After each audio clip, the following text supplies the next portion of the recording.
Hey guys, so today we are going to review the element of art value. In my opinion, value is one of the most important elements to make our artwork look more realistic. Last week when we were reviewing, you did the basic form drawings, so you were able to take simple shapes like squares and turn them into cubes. The value will show us how to add that lightness and darkness to it. So you're going to need white paper and a pencil. If you have a marker or an ink pen, that would also be great for the stippling part. So let's go ahead and begin our notes. You will need to write down the notes like you did last time, and you will need to email me those so I can give you credit for it. So let's go ahead and talk about value. Value is the lightness and darkness of a hue. Now, some of you guys might remember that hue is another name for color. Hue is another name for color.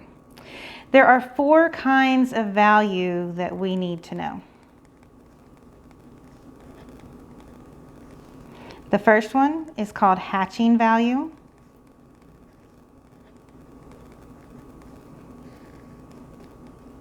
Hatching value is when we have parallel lines. Our value scale would look like this. This is light. This is medium.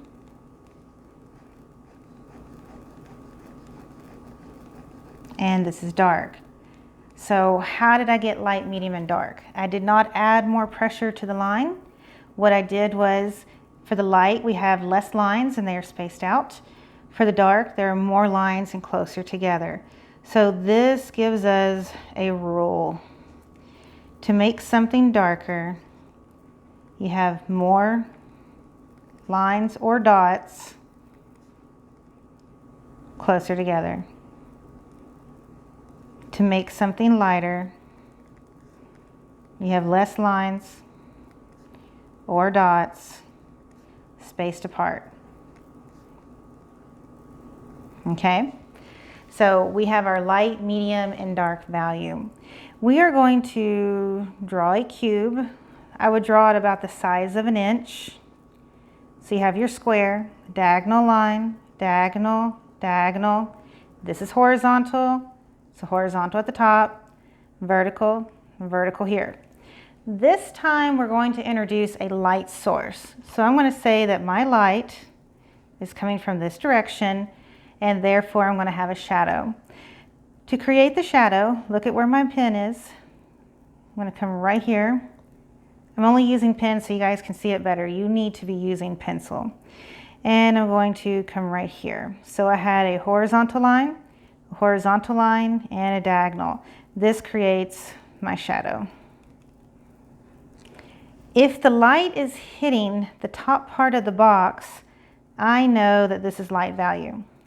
A little bit of light hits the front right here. So here's my medium.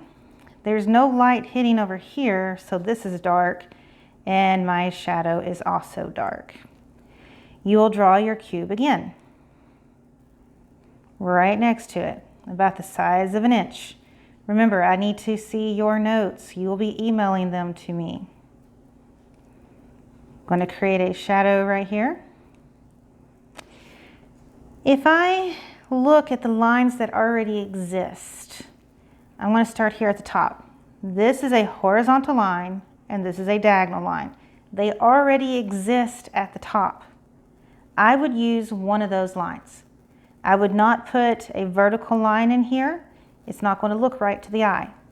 So I'm going to come to the top and I am going to draw 3 diagonal lines.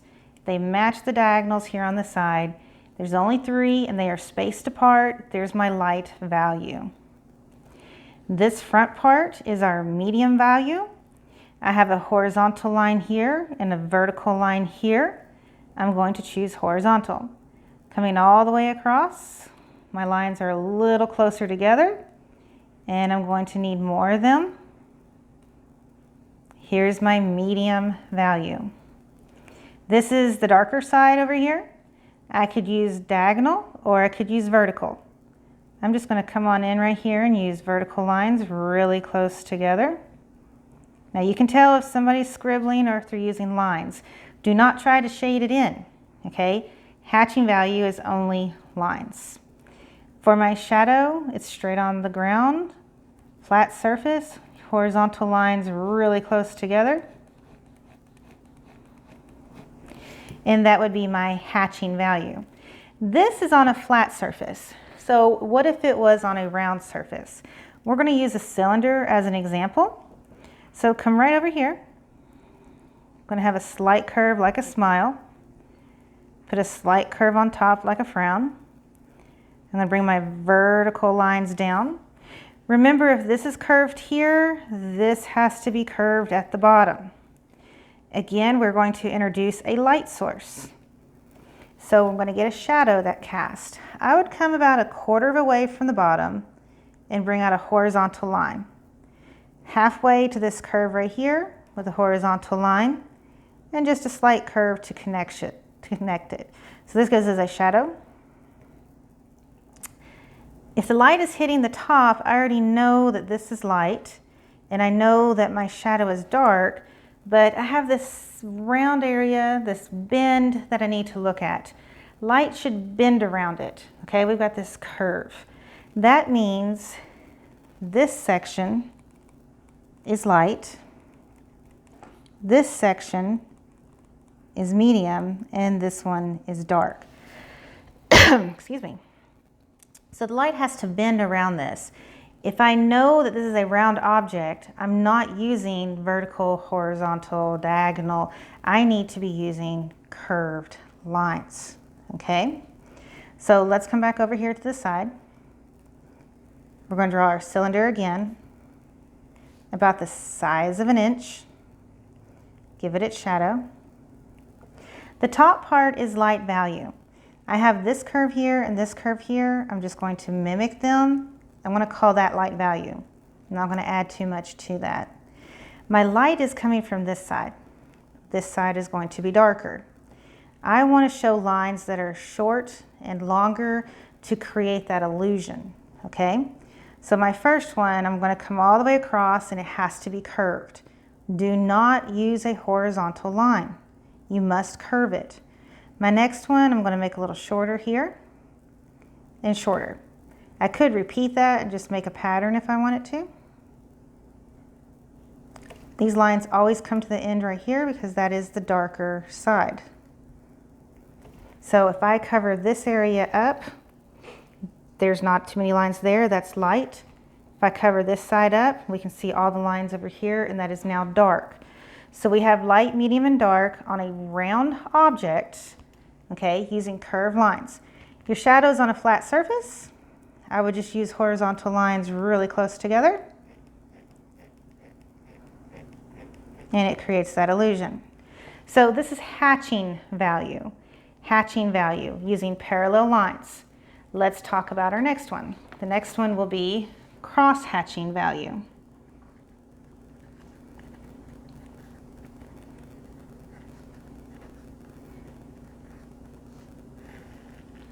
Cross-hatching value is when we have lines that crisscross. So for our value scale, this would be light. Think of it like tic-tac-toe. This would be medium.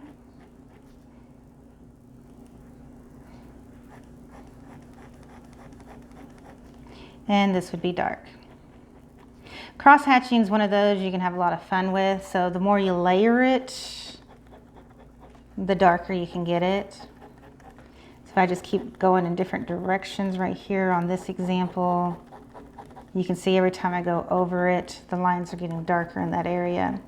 So cross-hatching is one of those that you can have a lot of fun with. A lot of thumbnail sketches is like when you draw something very quick as an example, we call that a thumbnail sketch. People will use cross-hatching just to show the different value very quickly. So with this, we have our value scale. We're going to go ahead and draw our cube. We already know from doing hatching the direction we're going to have our lines go in at first. So that helps out. Go ahead and create its shadow. Because we did this already in hatching, I'm going to come to the top with my diagonal lines, and now I'm going to cross it. Again, use the lines that already exist. This is a diagonal and this is a horizontal. So I would cross this with a horizontal line. So I just put 2 there, they cross. Here on the front, originally, we used horizontal lines. Think about what line already exists over here on the side. So this is a vertical, and I want to cross this with vertical lines. On the hatching for here for the side, we used vertical, really close together. And notice here we have a diagonal. That's what we're going to use to cross it with. Your shadow, it's going to be nice and dark. I would have fun with it and go ahead and take your lines in 4 different directions. Let's go horizontal. Let's take our diagonal this way. Let's take our diagonal this way. And let's go ahead and add vertical. So that makes your shadow a little darker. So again, this is a flat surface. So let's look at a cylinder. When you have a round object, we call this contour hatching and contour cross hatching. If you were to look at a dollar bill and look very closely at George Washington on that dollar bill, you're going to notice that his entire face is made up of lines and dots. And you will see those curved lines in his hair, on his face. So look closely. So find a dollar bill and look very close at the front and the back. You're going to notice they are using these techniques. Over here at the top, we're going to put these 2 curved lines. I'm not going to worry about crossing the top because it's a nice light value. We will do the same thing we did on hatching for this first part. So I have a long curved line, medium curved line, and a short one. Go ahead and repeat that. You can make it a nice little pattern, and it shows that light, medium, and dark on your round object. Again, make sure you're using curved lines, not horizontal.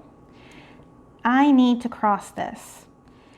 We have a cylinder that is standing up, and since it's standing up, it has a nice vertical line. I still need to show light, medium, and dark. So go back to the rules. If I want it darker, I have more lines closer together. If I want it lighter, I have less lines spaced out. I'm going to start over here in the light section with a short vertical line, little longer, little longer. So now I'm all the way from top to bottom. And to make this side darker, we're going to have to start getting these lines closer together. Okay, so that creates the illusion that we have the light, medium, and dark. Your shadow's on a flat surface. Again, I would have fun, and I would just take these lines in all 4 directions. So I have a nice horizontal. I'm going to come in vertical. Let's go diagonal this way. Switch our diagonal to this way. Makes your shadow darker. So we have hatching and cross hatching. Our third value is called stippling. Now, stippling value is dots, but let's talk about our tools first. If I had a regular wooden pencil, a mechanical pencil, an ink pen, or even a felt tip marker, we need to know how to control our tools. You don't want to take your pencil and just bang, bang, bang that on the table. It's going to tear it up. Remember that graphite stick is just sitting in that wood casing, and this has happened to everybody. There cannot be a single person in the world this hasn't happened to.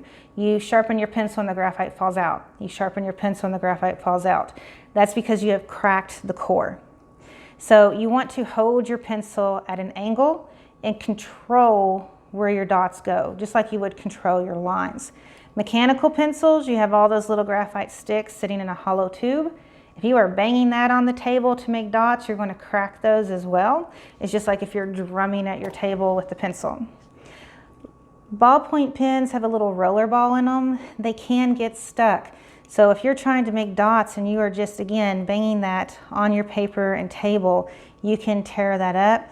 Plus, if you look at what I did right here, you can see that some of the ink is not even showing. So I'm not controlling it because I'm not really holding it correctly and applying the ink correctly. Felt tip pens like this Sharpie right here.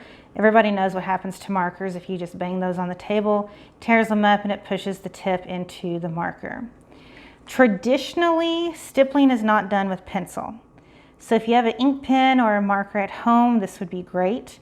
You can do stippling with pencil. So for my value scale,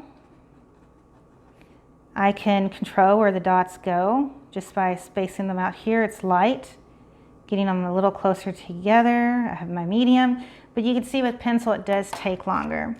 If you have a good pen, like this is a ballpoint, I really wouldn't use a ballpoint.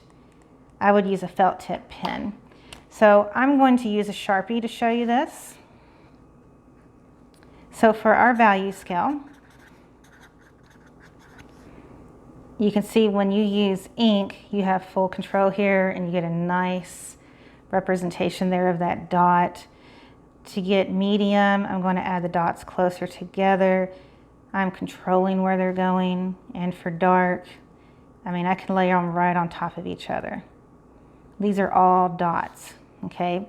So we have our light, our medium, and our dark. You can tell if something's done in dots versus just shaded in. There is a difference. You will notice it. Traditionally, stippling shows up in printmaking and pen and ink drawings. Again, if you have that dollar bill and you're looking at George Washington's face, you're going to notice that there is stippling in there. If you flip it to the back and you look at the eagle back there, you're going to see stippling in the leaves that are on it. So I'm going to create a stippling example using only dots. I want this circle here to look nice and dark, so I'm just going to dot right on top of each other. Going to leave a little highlight area right there. Stippling does take time, so you do need to be patient. Stippling is not meant to be seen up close. Stippling is meant to be seen from a distance. There's a pretty famous painting by the artist George Seurat. It's Sunday Afternoon. I've got it hanging up in the art room, so when we're back in person I'll show you, or you can Google it.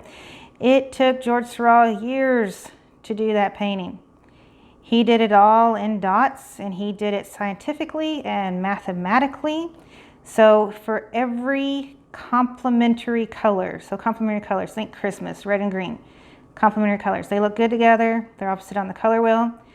For every color red, he had the exact same number of its complement green. When he wanted to make colors look darker, he would play around with that. So if he had a yellow dot here and he wanted this to look green, he might put some blue dots around it. Our eyes will play an optical illusion on us and blur those together, just like it is right here. So to make this darker, I'm just going to add these dots a little close together. Again, not meant to be seen up close. Stippling is meant to be seen from a distance, so our eyes can blur that and play those tricks. Just going to give myself a little guide right there.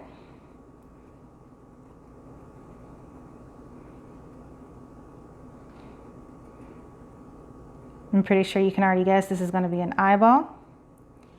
To make the lashes right here, I am not drawing lines. Look closely, guys. We are using dots.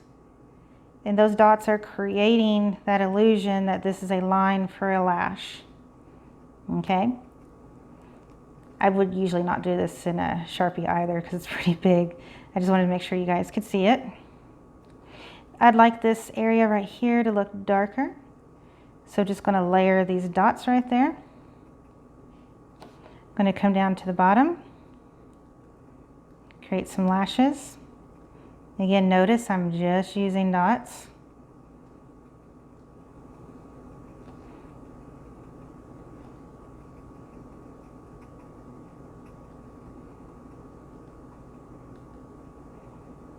If you start to look up pen and ink drawings by various artists and you are looking at that technique, you might notice that they're very expensive.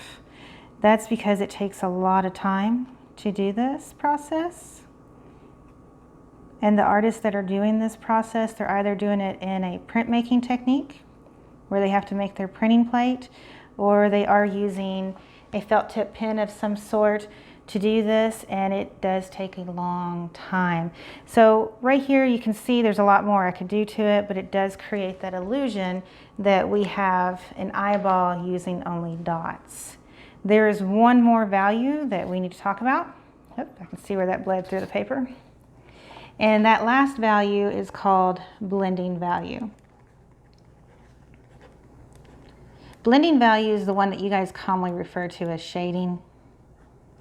Okay, so blending value is a gradation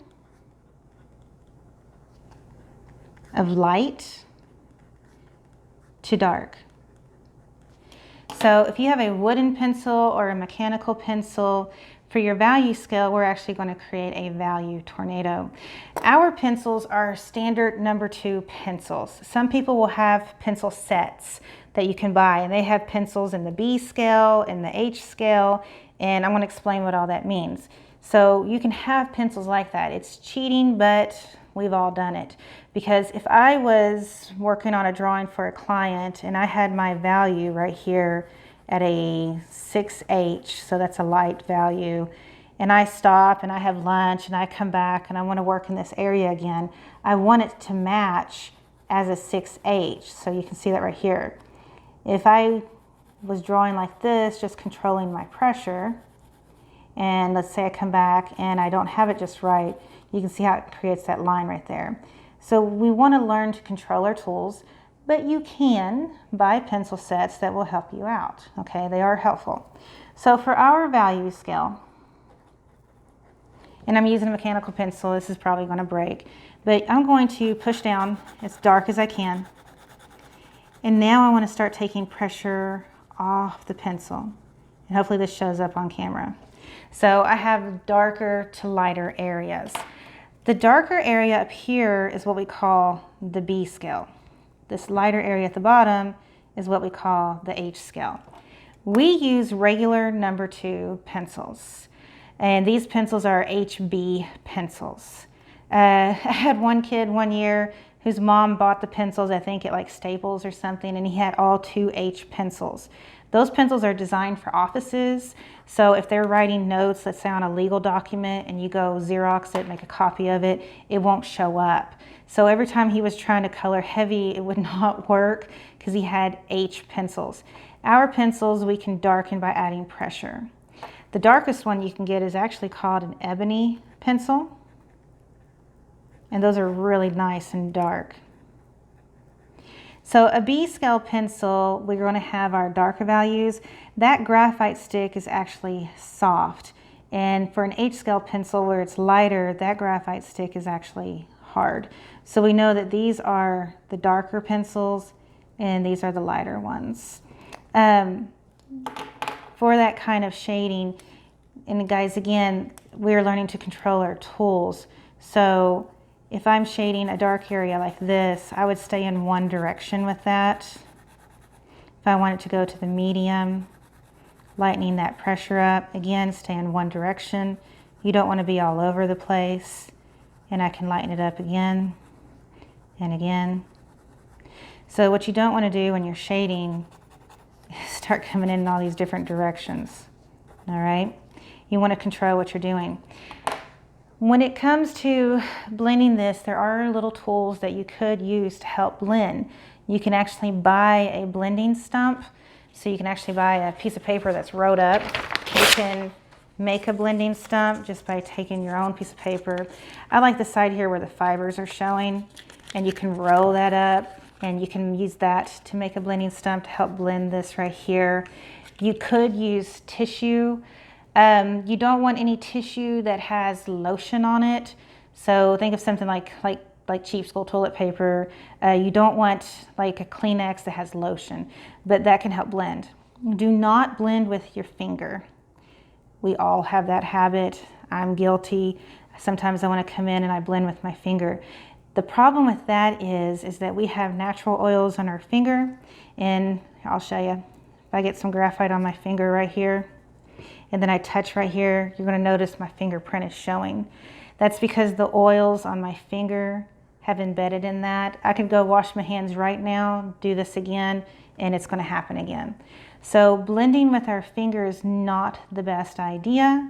Definitely gonna say, please don't do that. Try to refrain, because if you're working on a self-portrait, let's say you're blending with your finger, you might end up with a 5 o'clock shadow, and I don't think the girls want that. Some of the boys might, but we don't, because that oil is there, and then when you try to erase it, it's still gonna show up, and when you color over it again, it'll show up. So I would use a blending stump. Q-tips work great if you wanna blend that way. But you can also just make yourself a little blending stump. These are the 4 kinds of value. You need to write all these notes and do the drawings and then email them to me. You will have today, so let's see, this is gonna be Tuesday and Wednesday. I need to have those emailed to me before midnight on Wednesday. And let me know if you have any questions, just email me.